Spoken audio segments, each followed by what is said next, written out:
علم کی عزت کرنے والا بادشاہ۔ منقول ہے ایک مرتبہ خلیفہ ہارون رشید نے حضرت ابو معاویہ عزیز رحمت اللہ علیہ کی دعوت کی۔ وہ آنکھوں سے معذور تھے۔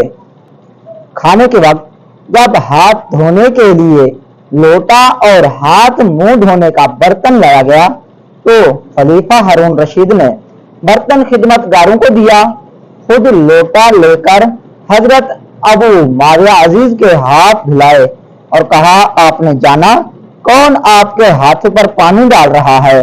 فرمایا، نہیں۔ بادشاہ نے عرض کی، ہارون۔ تو حضرت ابو معاویہ رحمت اللہ علیہ نے انہیں دعا دیتے ہوئے کہا، جیسے آپ نے علم کی عزت کی ایسے اللہ عز و جل آپ کی عزت کرے۔ ہارون رشید نے کہا، اسی دعا کو حاصل کرنے کے لیے میں نے یہ ثابت کیا